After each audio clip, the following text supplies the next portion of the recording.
All right, hello everybody. My name is Holly Randall, and I am a part of the Wide Horizons Nature program at the high school, and I am a senior. Hi, my name is Talia Francois, and I'm also part of the Wide Horizons Nature program, and I'm a junior at the high school. And today we're going to be talking to you guys about animal coloration and mimicry. First, we're going to play a game. So we're going to show you a picture of an animal, and we want you to shout out what animal you think it is based off the color and the patterns on its skin. So, what animal do you think this is? It's a tiger. Good job. Good job. All right, what about this one? Yeah, it's a snake. Great job. Now, what about this one? It's a zebra. Yeah. Good job. All right. So now we're going to kind of talk about why animals are different colors. So animal color varies because they use it for different things. Some animals want to blend into the environment around them, while others proudly show off their colors. So females or girls are generally more plain muted colors like brown or tan, so they can blend in, but males or boys tend to be more bright and colorful to attract females. So based off of this, can anyone tell me if this peacock is a male or a female? Yeah, great job. This peacock is a female or a girl. So then that would make the other one a male or a boy. All right, and now we're going to talk about kind of how animals get their colors and patterns.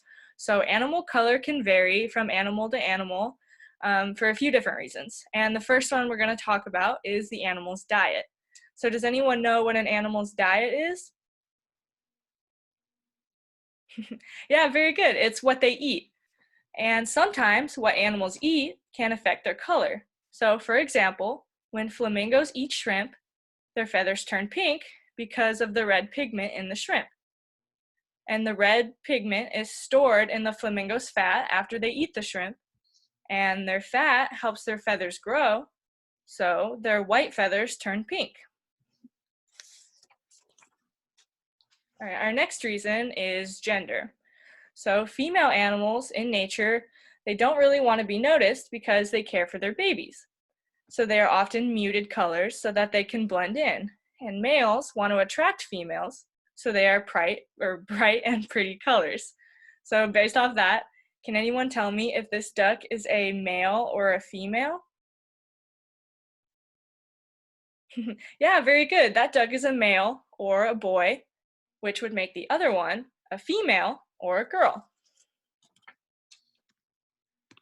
All right, our next reason is based off the animal's environment. So animals that are preyed upon tend to blend into the environment around them for protection. And the Arctic hare is a good example of this. So the Arctic hare is white, and it lives in the Arctic where there's a lot of snow, and the snow is also white. So if the Arctic hare can run on top of the snow and go almost unnoticed by predators because he blends in. Okay. And our last reason that we're going to talk about is natural selection. So animals over time adapt traits that are useful to their survival. It takes a very long time, and it is developed through survival of the fittest. And a good example of this is the gazelle and the cheetah. So are cheetahs fast or slow runners? Very good. Cheetahs are really fast runners, and cheetahs use their fast speed to their advantage when hunting gazelle. Cheetahs prefer to hunt slower gazelle because they can catch them easier. So, only the faster gazelle could run away from the cheetah and reproduce or have babies. Therefore, the fast running trait is passed on to their babies, so they run fast. Okay, so now that we know how animals can get their colors and patterns, we're going to talk about why they're important. So, animal coloring is important because they use it for things such as camouflage, protection, to attract mates, and indicate that they are dangerous. So, for camouflage, Camouflage is a trait developed by some animals that can help them blend into their surroundings or their environment. So, we talked about earlier how female animals in nature are usually brown or tan so that they can blend into their environment. And the reason they want to blend in is so that they can protect their eggs from predators or animals that might want to eat them. So next is bright coloring. Animals that use bright coloring use it as a form of protection, and usually a brightly colored animal uses its color as a warning sign for predators to tell them that they are dangerous, like poisonous. So for here we have the poison dart frog, and the poison dart frog is the bright blue, and the bright blue would help other animals know that it's poisonous. Now, some colors would be red, orange, or maybe yellow, and the blue here. And it could also be with contrasting colors. Like in the frog, it has the bright blue skin, but it's got also black spots. So the bright color stands out more. All right, now speaking of poisonous animals, we are going to discuss the differences between poisonous and venomous animals. So poisonous animals have poison, which is a substance that can make someone sick when they eat it. And so this picture here is of a poison dart frog. And we can tell that he's poisonous is because he has a bright yellow color, like we were talking about before. So the poison can hurt you through touch, inhalation, or ingestion. Inhalation is when you breathe something in, and ingestion is when you eat it and your body processes it. And so this picture of the salamander here, so not all salamanders are poisonous, but we know that this one is because he has contrasting colors with the orange and the black. And some other good examples of poisonous animals are poison dart frogs, like we said before, some salamanders like this one, and some butterflies are poisonous too. Okay. And venomous animals have venom, which is a substance injected into someone by an animal that can make them sick. And with venomous animals, there's usually a bite or a sting for the venom to get transferred. So the scorpion is a good example of a venomous animal, and we can tell because he has a stinger. Another good example of a venomous animal is platypi, and the venom for them is injected through its claws. And some other examples of venomous animals are certain types of snakes, scorpions, and even jellyfish. So now, just for a little bit of a review, poisonous animals are usually brightly colored, like the poison dart frog, and they produce their poison as a protection from predators. So another good example of a poisonous animal would be the pufferfish. The pufferfish has poison glands on the inside of its body, so if you were to eat them, you could get really sick. But also, it produces its poison on the outside of its body, on its spines. So maybe if you were to touch it and then maybe stick your fingers in your mouth, you could also get really sick. So next, venomous animals. Also, they produce venom to help with defense and to help hunt prey. And they also use it to help eat or digest their food. But another special thing about them is the venom that they produce can be used to make medicine called antivenom. And it's something that would help with a venomous bite. So if you were to ever get bit by a venomous animal like a rattlesnake, you could go to the hospital and they would be able to provide a medicine that could help counteract the venom and help you get better. So venomous snakes are really good examples of venomous animals. But they all usually have something in common, and a telltale sign is that they all have a triangular shaped head and patterned skin. So for the rattlesnake, you can see on the chart that it has a triangular shaped head, while a non-venomous snake will just have an oval shaped head. And another difference would be in their snake bites. So a venomous snake would just have 2 fangs, and that's how they would inject their venom. It would work kind of like a shot. And then a non-venomous snake would just have regular teeth like us. So venomous snakes, like all venomous animals, use their venom to help with hunting and defense, as well as to help digest their food. So Like the venomous pit viper over here in the picture, you can see that their eyes are different. So the pit viper has a vertical pupil while a non-venomous snake will just have a round pupil like us. So before we move on, we want everyone to pay attention. So this is very important. And if you were to ever see a snake in your backyard or anywhere, if you're going on a walk and you saw a snake, make sure to not go near it. Always tell an adult because we want you to be as safe as possible. You don't know if it's venomous or not, and we don't want you checking. So make sure to just be as safe as possible. Now, we have a picture of a copperhead right here, and copperheads can be found in Kansas, and we want everyone to be aware of what they look like, but we just don't want you to go near the snake, just no matter what. Okay. All right, and now we're gonna play another game. So we're gonna show you a picture of an animal, and we want you to shout out whether you think it is venomous, poisonous, or neither. All right.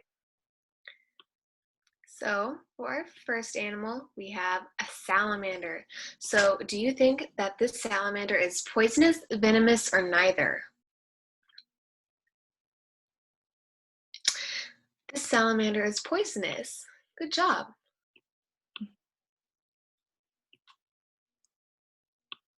All right. Next, we have a black widow. So do you think the black widow is venomous, poisonous, or neither? Yeah, very good. The black widow is venomous.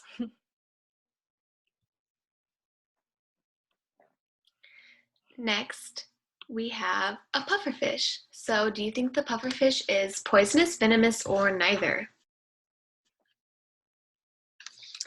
Good. The pufferfish is poisonous. All right, up next, we have the poison dart frog. So do you guys think the poison dart frog is poisonous, venomous, or neither? Yeah, very good. The poison dart frog is poisonous. Now we have the scorpion. So is the scorpion poisonous, venomous, or neither? Good, it's venomous because it's got a stinger.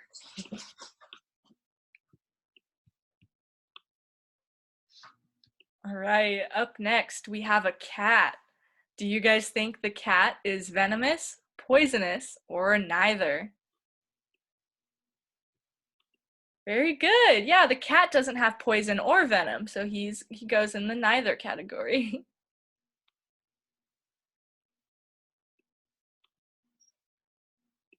Go.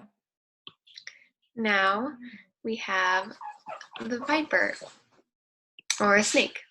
So is this snake venomous, poisonous, or neither? Good, it's venomous. All right, and next up we have a dog, a really cute dog. So do you guys think that this dog is venomous, poisonous, or neither? Yeah, very good. He's just like the cat. He doesn't have poison or venom. Okay, for our last picture, we have a corn snake. So is the corn snake poisonous, venomous, or neither? It's neither, so good job. But someone might have thought that the corn snake was a poisonous or venomous animal because it's got brightly colored skin and it's got patterned skin, which are some of the traits of a poisonous or venomous animal, but it's not. And the reason it looks like that but isn't poisonous or venomous is because of something we call mimicry. And mimicry is when animals have similar traits or advantages as other animals. So they're kind of like copycats. So for example, we have the leaf bug. The leaf bug copies certain traits from the leaf. So it looks like a leaf. So it's got green skin and its texture and body is shaped like a leaf. So that way it can blend into the scenery and conceal itself. So animals use mimicry to protect themselves from predators or to help hunt. So the owl butterfly, it's called the owl butterfly because the pattern on its back looks like an owl. And it uses that pattern to help scare away animals to keep itself safe from being eaten. So now we have two pictures of snakes, and one of them is the king snake and the other is the coral snake. And these snakes look really similar because one of them mimics the other, but one of them is venomous. So I want someone to tell me which one is the venomous snake. You can just shout it out. If you said the coral snake, then you're correct. Good So job. the coral snake is actually the venomous snake, while the king snake mimics the colors and patterns of the coral snake. So animals that see it will see its colors and patterns and think that it's venomous, and they'll leave it alone. All right, so we already know that mimicry is when one species copies another species with a trait that they can gain from. And corn snakes are an excellent example of this. So all four of these snakes on screen are all brightly colored, and they have some of them have contrasting colors, and they have patterns. But the corn snake is the only one out of these four that doesn't have venom. And they're considered to be mimics because they have a bright orange color but no venom. So do you guys want to see a real corn snake? Because we have one. All right, everybody. So this is our corn snake, Conan. So Conan is about 16 years old, a little bit older. He's actually the same age as me, so he'd be a junior in high school.